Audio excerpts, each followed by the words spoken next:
Assalamu alaikum wa rahmatullahi wa barakatuh. Alhamdulillahi rabbil alameen. Wa sallallahu wa sallama wa baraka ala man la nabiyya ba'dah. Rabbi shrah li sadri wa yassir li amri wa hlul uqdata min lisani yafqahu qawli. Once again, welcome all our viewers from wherever you are to the program, The Unfolding Truth.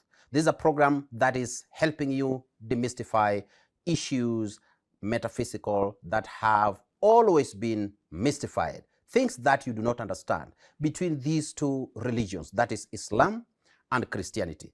But we don't only, engage in these two religions. We also diversify. We go to other religions as long as we can have a dialogue with them, as long as we can come to an understanding with them. But because I have a friend of mine here who is much closer, so we do engage with him. So we highlight matters Islam and matters Christianity. And that is why I'm now welcoming my brother, Oliver Leoton Erupe. Thank you so much, my brother. You're most welcome. Thank you. All the way from Turkana. Well, I'm part of Nairobi. Is indeed far? Yeah, it is. Yeah, it is, yeah. Or we just cruise No, sometimes I fly, sometimes I travel by road. Oh, but the road now is good.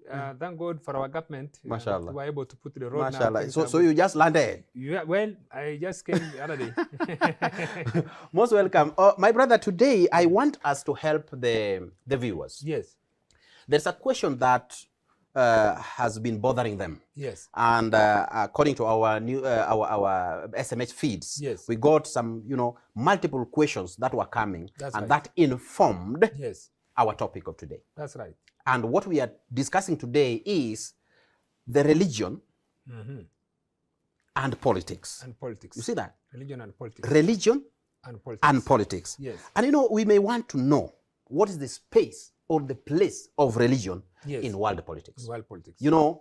We cannot bury our heads in the sand yes, and assume that, we are not affected by politics. We are. We are. When you buy a matchbox from the shop, yes, you have already paid a tax. That's right.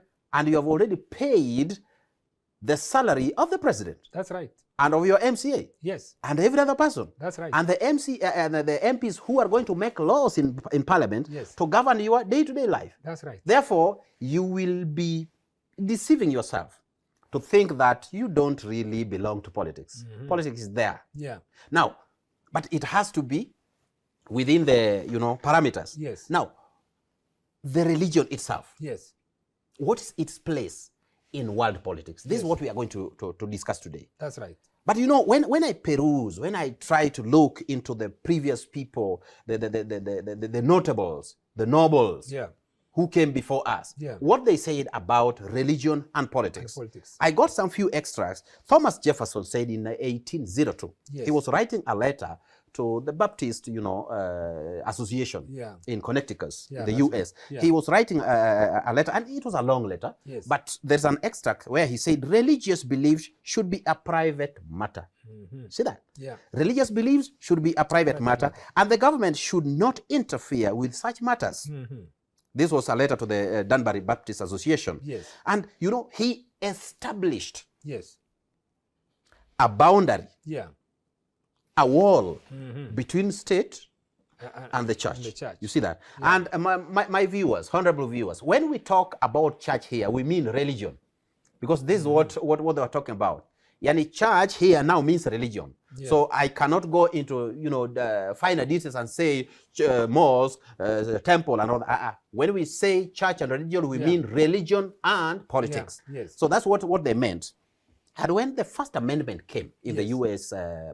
Constitution, when the First Amendment came, they said the Congress shall make no laws respecting an establishment of religion or prohibiting the free exercise thereof. That's right. It is like they are not going to interfere with religion or going to support one religion above another. That's right. You see? And I think that has cascaded down to even our own constitution. Yes. And the government doesn't have its religion. It doesn't recognize either. And when George Washington now came much later, he said religion and morality are indispensable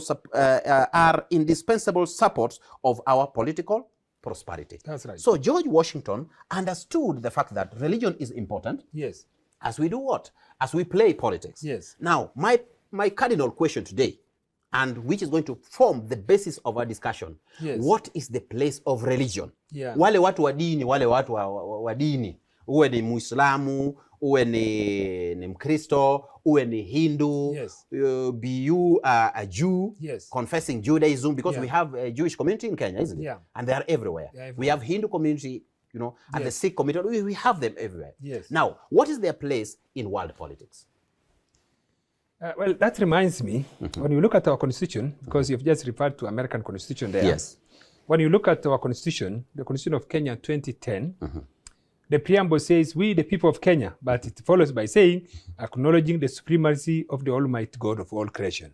Even in our constitution, we acknowledge the supremacy of God the Almighty, who is God of all creation. Yes. But at the same time, we finish by saying, God bless Kenya. Yeah. And when you look at our national anthem, we say, oh God of all creation, bless this our nation. Land. Yes. Now, yeah. And then we say, just be our shield and defender. Now, so we recognize God in all this. Yes. It just brings one thing about humanity. At the first, maybe according to the Bible, but I'm sure the Quran must have recognized that, because it recognizes the books that came before it. Yes, yes. Like the Torah, Zabur, and Injil. Yeah. God is the one who is recognized as the creator of everything. Adam and Eve, and then there was procreation that came through birth. And then God was the one leading the world until when people said, we need a king.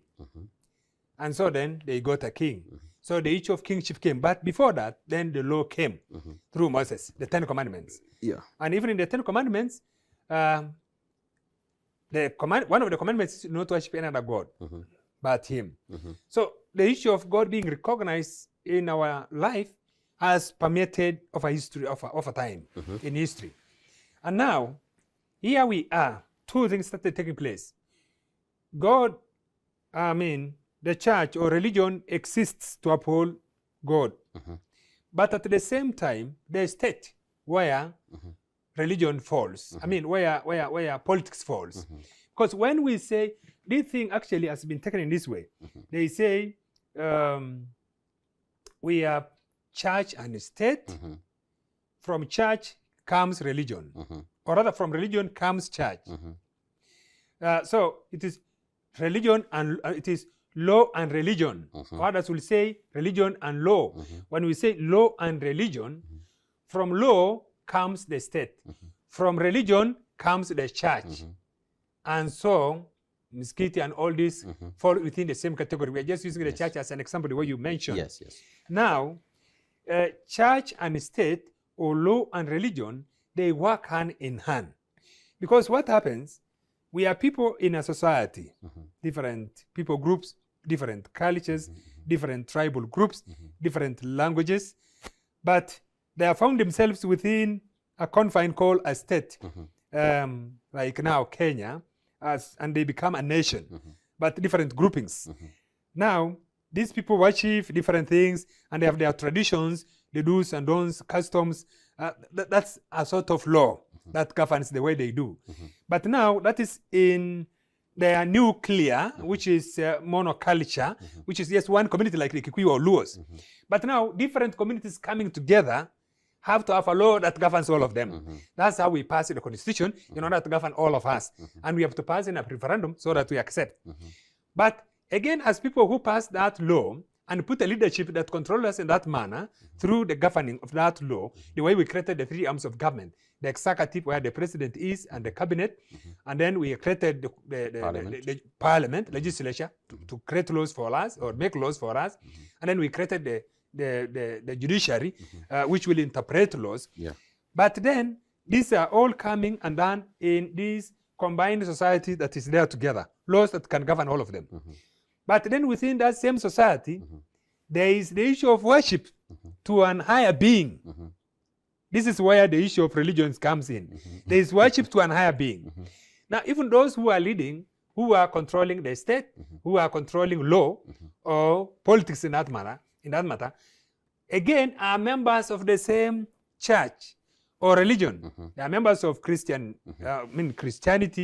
They are members of Islam. They are members of Hinduism, Buddhism. They are members of all these different faith-based institutions.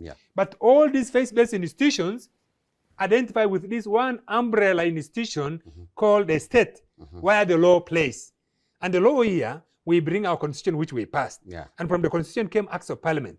And from acts of parliament, then came other regulations and policies that guide the way we should conduct ourselves in a state. So basically, I say, yes, law and religion, church and state, they work hand in hand. One should not swallow the other. One should not swallow. Whenever there is a way in which one wants to control the other, then comes a conflict. But then there is harmony when they put sort of checks, the way the judiciary checks executive, and executive checks the legislature, or legislature checks the executive and checks the legislature. So these three arms of government check one another. Now, that is within the government. But at the same time, the law, which is the state, has to check the church also. In as much as Jefferson said that, he said there is freedom of worship. Now you say, but you have even allowed the devil to be worshipped. Because there are those who say they don't believe in God at all. and I think that is my worry. Because, you know, when we are talking about religion here, it is religion vis-a-vis secularism. And secularism, they don't have anything to do with religion, with God. Okay?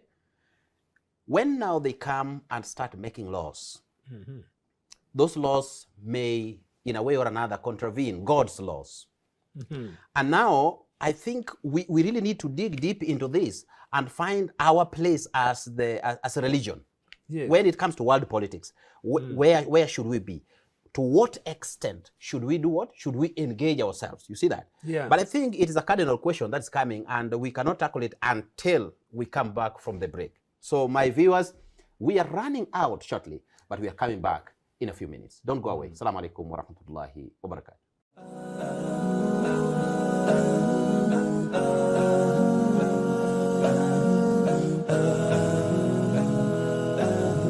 Assalamu alaikum wa rahmatullahi wa barakatuh. Welcome back to our sitting of the Unfolding Truth. And today the topic we are dissecting is religion, the place of religion in world politics. Should religion, or should the church and the mosque and the temples and whatever you call them, should religion engage itself in politics? I think let me chip in a little bit. The Islamic perspective of this is a little bit different.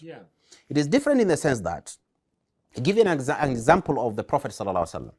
The Prophet established an Islamic state, Islamic government. Okay? When he was in Mecca for the 13 years, he was really persecuted there.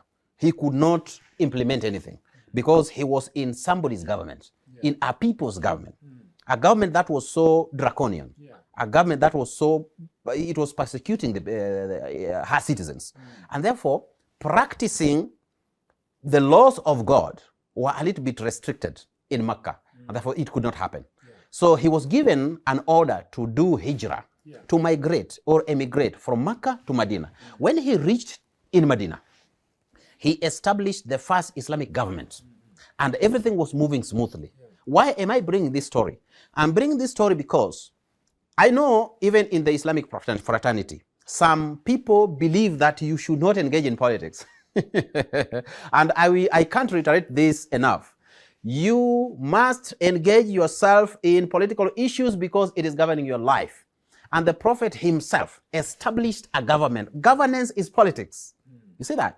Governance is politics. It gravitates around economic issues, security issues, social issues, academic issues, a lot of things. The lives of people. Your day-to-day life is politics. And if it is left in the hands of bad people, it is going to mess you. You see? Now, the Prophet established that government. He was the head of that government. See that? And he had his cabinet. And it was decentralized to the probably ward level, the village level. You see? And that's where the Khalifas are now coming in, the Wali, those are the governors are coming in. He had representatives everywhere. Yes. So I personally believe, according to what I can recollect, and I stand to be corrected, my Muslim brothers, I do not have any monopoly on knowledge or wisdom. So therefore, I stand to be corrected. And I won't feel bad about it. But according to what I know, yes, religion should not be separated from state. Never.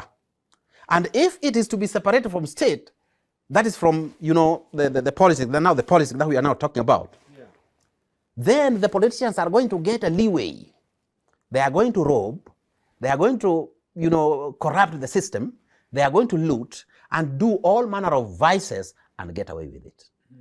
But the goodness of now religion being, prominently playing politics, it means they are going to regulate. They are going to be the thermometer of life, the thermometer of the state itself. So that when they go astray, religious people come in and they tell them, no, this is not good.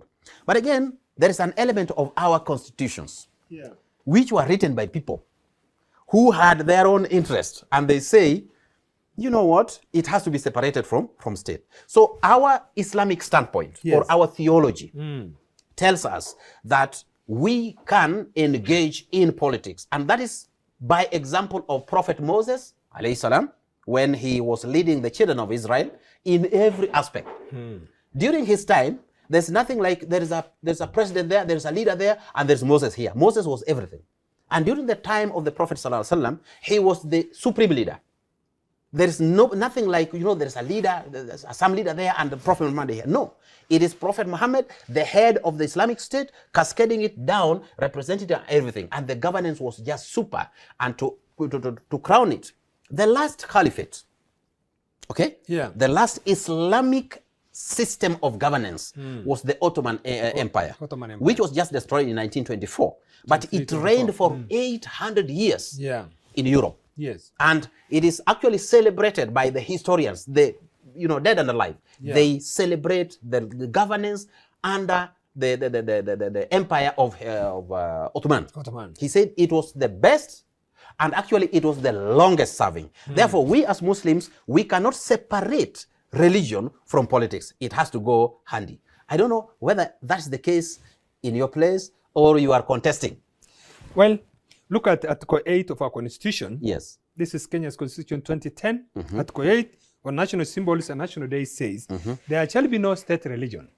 And it makes it clear like that, yes, without purpose. I mean, giving any other things beyond that. There shall be no state religion. That's the position Kenya has taken as a state. And there's a reason for that. But yes, then one will, in the converse, say, if there shall be no state religion, then consequently then, there shall be no religious state. I know you're taking a position of religious state. Like, for example, you'll find in many Muslim countries, they say, yes, Islamic Republic, maybe of Saudi Arabia, Iran, or United Arab Emirates and such.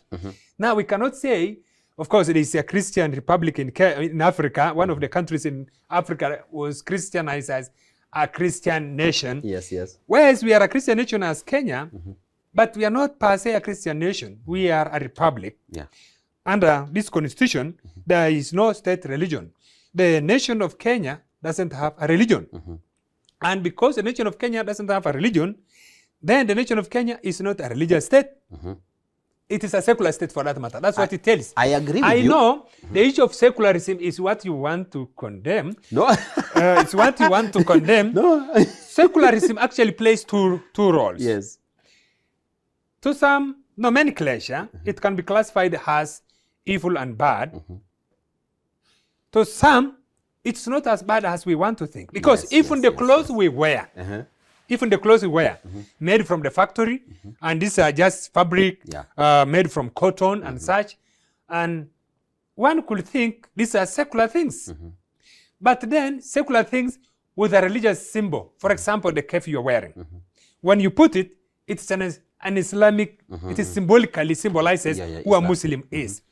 And now, this one is not even a Christian. I am just wearing our suits like anybody else. It's not religious. Maybe if I put the Roman collar, that's now maybe that could have been representing yes. Religious entity. So there is no state religion, and therefore we do not have a religious state within our context in Kenya. I understand that. Now, while that is to be understood, I then come again to make explanation about. And maybe before you make that explanation, yes. Would you want to see a president who is a pastor or a reverend? Would you want to see that? Someday, not even today, but someday, would you want to see that? Because I would really want to see a sheikh, okay, an imam who is a leader, who is our president. Why do I want to see that? Because when we have a righteous leader at the helm of leadership of a country, then I'm very, very sure that even the citizens are going to enjoy. But if we have... You're making a mistake somewhere. Yeah. I'm not cutting you short, but at least I'm intervening in order to explain a point as you pick up. According to you, you think when there is a righteous leader in power, then that by extension trickles to the people he's leading to be righteous. Yes. I don't think so. I don't think so because for a leader to get into power, it's a process. This leader has come from the masses. Yes. The members of the public. And those members of the public is the one, you remember, maybe I'm becoming religious here. In our Bible, I know the Quran doesn't recognize that, about the crucifixion of Jesus. There was a guy called Barabbas. He was a robber and a murderer. And you know, the same Jews who were telling Jesus at one time when he came to Jerusalem that Hosanna, Hosanna in the high. Are the ones who said, crucify him, release Barabbas. And Barabbas is a robber. And Barabbas is a murderer. So basically, that to me explains how the society can be influenced by very corrupt people. Corrupt members of the society can be there, and they can influence the minds of main members of the public who are not well informed, and they make a wrong decision by installing a corrupt person, even releasing a person like Barabbas and what. So which means it is possible, if the society is corrupted, that you can get a corrupt leader into power. Yes. So then, the leader who is righteous has come as a result of the public that is righteous. So a leader who is a dictator is because even members of the public are actually dictatorial in nature. And so they are brought one of our own into power who is coming to oppress them again. And so that's why Pharaoh, who was oppressing Israel, maybe you can refer to that story. We could make an allusion or interpretation from our context to say, wasn't there any prophet in that country, kingdom, who could challenge Pharaoh? Why will Pharaoh become so dictatorial and test what one Israel and mean is oppressing Israelites? And there was nobody to challenge him. There was no righteous person. So if there are no righteous people, the voice of righteous people goes quiet, what happens? Evil people get into power and they come and control. That's why we need people who can speak. And what do you make of religious people? Yes. Religious leaders now. Because if they want to distance themselves from politics, because I know this is a standpoint of very, very many people, that they should not. But I think that the religion should engage itself in politics. And if that is the case, if we have a pastor, okay, as our president, we have an example in Zambia now. We have it's actually Malawi. Actually, he's a bishop of our church. Of your church? Yeah, he's my church bishop. I tend to believe that he's going to lead his citizens righteously and probably root out corruption. I believe that. Because if he's going there with total, submission to God Almighty, that I only want to serve my people with leave from you, then I trust he's going to jail some corrupt people. And this is why I am of the opinion that the religious leaders should see what they can do when it comes to politics. They should not, just sit out there. Maybe for some clarification, we had Akaranga, reference Bishop Akaranga of, I think, is it Pentecostal Church in Figa. He was a governor. He was one time a cabinet minister. And we have now elected Mwangaza. Mwangaza is a bishop. And her deputy, Nyeri governor now. Governor-elect, not elected, has been sworn in. Now the Nyeri governor is a lady called Bishop Mwangaza. And then her deputy is a reference also. we had reference Mutafa Musimi, Yes. was one time member of parliament.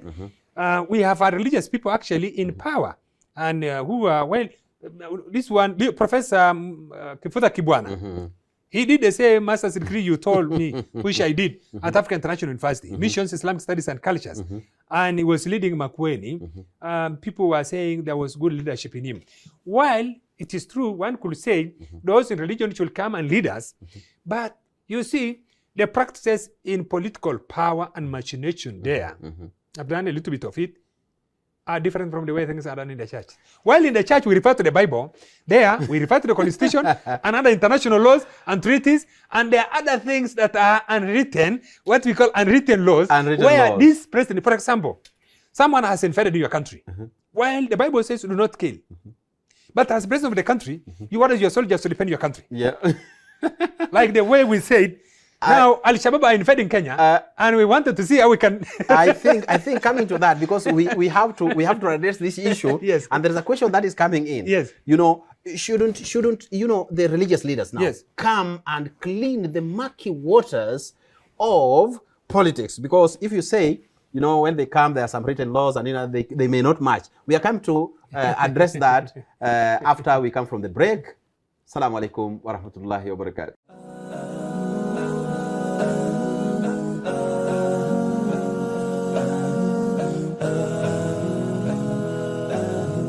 Assalamu alaikum wa rahmatullahi wa barakatuh. Welcome back to our discussion, the place of religion in world politics. And before we went for a break, we were addressing an issue. It was a question that was coming in.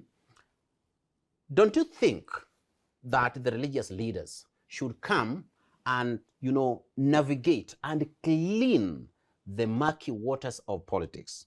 And if they don't want to come, if they don't want to sanitize the mess in politics, who is going to do this? My brother, I think,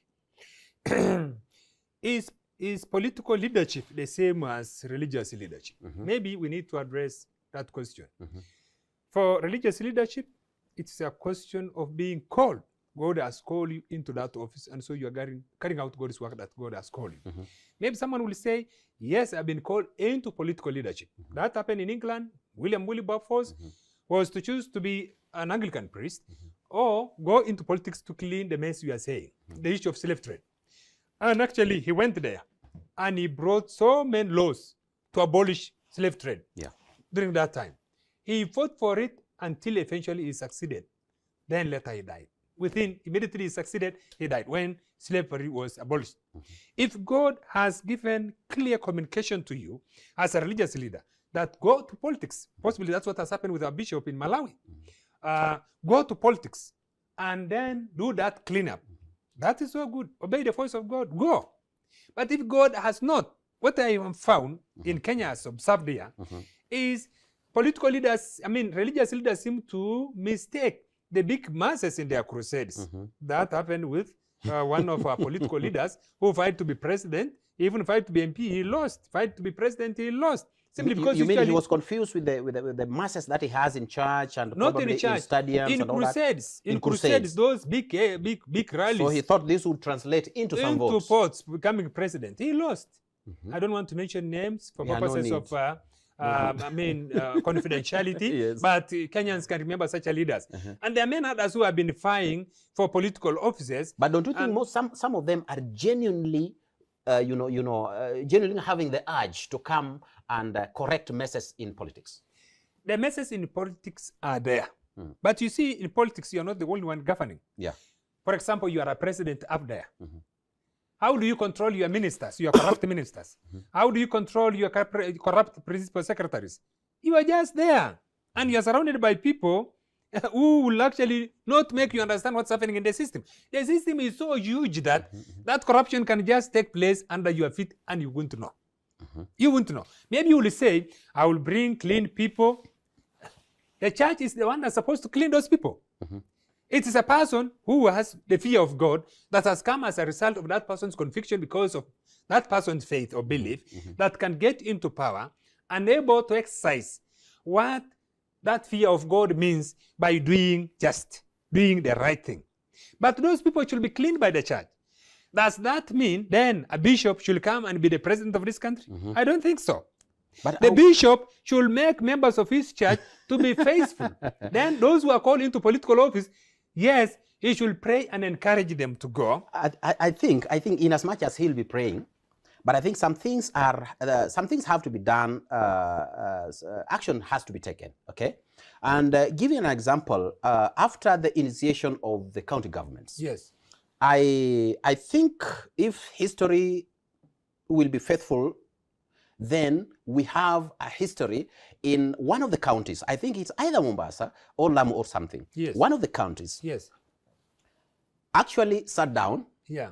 Within their, bylaws and laws, whatever they call it, and they banned one certain, type of drug. Yeah. And they said it is no more, acceptable in our society. That's right. And it was really messing up the society. Yes. Now, this is a vice which is hurting Muslims and it is hurting Christians. You see? All people and in society. If we may have religious leaders, championing for this and actually even sponsoring bills. Yes. To the county assemblies, to the parliament, and to the highest offices, and they champion for this, that we do not want this, we do not want this. I personally think that this is a way of starting to clean these messes.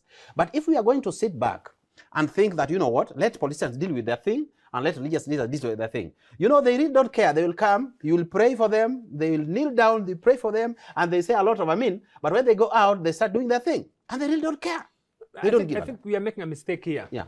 That because I'm religious, trained in Bible and theology, so then I'm well versed with political machination and how politics is supposed to be done. I mean, doing public role. It may not necessarily be. Possibly my training, my conviction, and my preparation is more suiting the religious participation. Yes. Which I can challenge people on religious matters and religious consciousness. But I will encourage, because you see, in the church, there are many faithful people, Bible-believing people who believe, who trust the Bible and practice the Bible. Yes. These people with that conviction and belief will get into politics and they are able to fear God. And because they are in politics, whenever they make decisions, because president has got so many advisors, some of the advisors may be religious people. What I will say is, yes, a religious person can play the advisory role, but a religious person doesn't have to be the next governor, the next president, holding an executive office. Yes, I'm not refusing that they should not. Yes. I am saying whatever a religious person does, not members, I am talking for clerics. Clerics, If God has called them into political office, let them go and know that they are going there to serve God in the same way they were doing in the church. But even as they are there, they should know in the society, they are atheists, they are free thinkers, they are secularists, they are humanists. There are all these other groups. Those groups too need to be given a voice. It is not because you are religious that you oppress them. In any case, God has allowed the society to be as it is. Actually, even in the Islamic standpoint, yes, God, recognizes the fact that we live with different people. Yes. People of different faiths. Yes. He tells us in several verses, قُلْ يَا أَهْلَ الْكِتَابِ تَعَالَوْا إِلَى كَلِمَةٍ سَوَاءٍ بَيْنَنَا وَبَيْنَكُمْ. People of the book, the people who are given the book, that's the Jews and the Christians and all that. Yeah. Come, let's reason together on matters that, govern us. What we are doing now. Yes, matters that are, cardinal to our lives. Yes. But فَإِن تَوَلَّوْا, if they don't, just leave them. Yeah. Let them be. So we are not going to force anybody. Religion doesn't force anybody to do something. Yeah. But I think it is our moral obligation to correct messes when they arise. Yeah. Okay. I actually personally think, and I will actually advocate for that. Yeah. I want to see a president who is a pastor. I want to see a president who is a sheikh. I want to see a president who is God-fearing. I want to see that. I don't need a president who is a sheikh or a president. In America, Billy Graham was, in fact, has been an advisor for many presidents in America. I think since Reagan or so, since 1950s, 40s there. Yeah. He has been in the White House many times. And whenever American soldiers are going for war, He's the one who comes there and prays for them. When they are going for war. The prayer is not that they go and destroy where they are going. Yeah. He has a responsibility over his citizen to pray that God may protect them, that they may have the wisdom of God. Of course, they are going like for peacekeeping. There is war between one country and the other. There must be some and they are going there as peacekeepers. And so when they are going there, they are to be prayed so that God may protect them. It is God who protects everyone. Of course, yes. Not them alone, but even the people they are going to protect, that God may protect them as well. That's the role of the religious leader. It's not that go there and destroy, because we will be going against the scripture again. Everybody belongs to God, even those who are evil.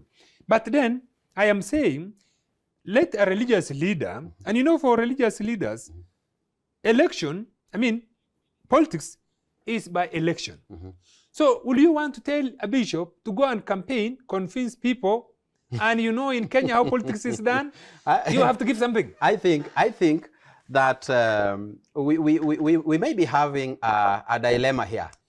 But I urge you, if you are not going for the top seat, okay, I would want to be a president one time, okay? And I as hope long as you don't Islamize our country. Yes, not Islamicizing anything. This is an Islamic just ruling over you with with justice, a lot of justice, okay? And yes. I would want you people, yes, maybe the Christian community or maybe the Hindu community, come to the policy formulation, levels, okay? If you don't want to go there, we'll be going there. But come to the policy making levels so that we work together. But again, I would want to remind our viewers that these discussions are carried forward to our Twitter space, and you will be following the handle and the time when we will be having the discussions later in the night. But I think you really need to follow, because time is limited and we cannot cover everything in the same go. So maybe others will be carried forward to that Twitter space later in the night. So please make sure you follow us keenly, and you document as many questions as possible, and you have to ask them. Don't fear anything. Ask them, however derogatory. Ask them. My brother. Yes. As we wind up. Yes. Because our time is really running very fast. What do you make of famous revolutionaries, religious revolutionaries in history that we have had?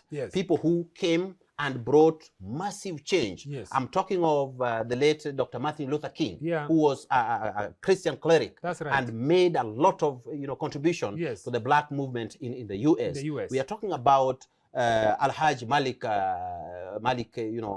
Shabazz, that is Malcolm X. People who came, who they just sprouted, and they changed the system. The system was very, very, very bad. It was repressive and not giving the black community in the United States any space. But they sprout up and they made the changes that were needed. And for the first time in history, we had a black president in the White House.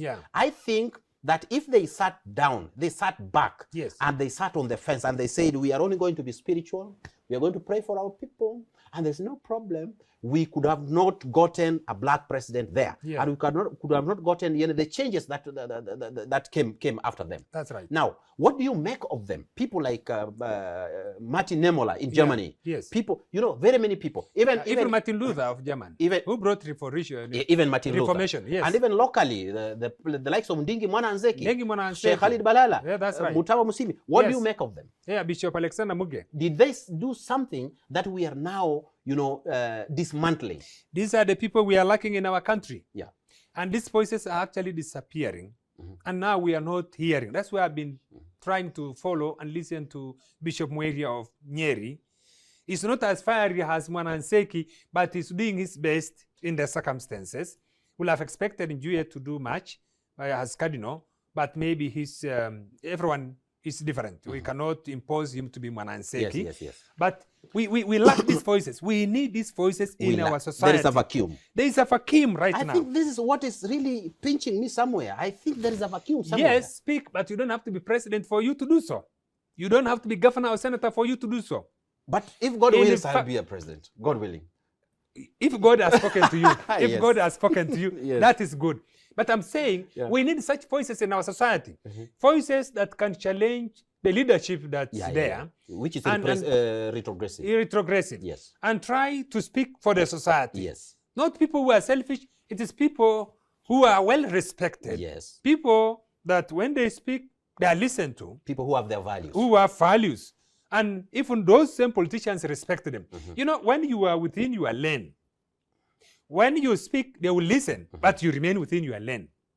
The only thing is, you can imagine, by the way, between a king and bishop or pope or the cleric, I thought the religious office is the highest.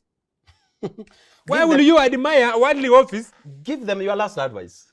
My last advice to clerics is that remain within the church. But in the church, let's do our work well by training and preparing and teaching our members to observe the teachings that Christ left us with.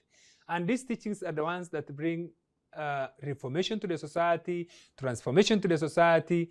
These teachings are the ones that will prepare them for even public leadership, where if they get into power as presidents, as governors, as senators, as MPs, or even MCAs, or whatever position they hold in the society, even in the cabinet, there will be people who can be recognized as having values, as having a message that translates into bringing blessings to the society. And that is what we want. Not necessarily them becoming presidents. Let them remain where they are, but they remain the voice of God in the society which they belong to. Thank you. Thank you so much. Thank you very much, my brother Oliver Erupe. He is an evangelist, and you have heard what he has to say.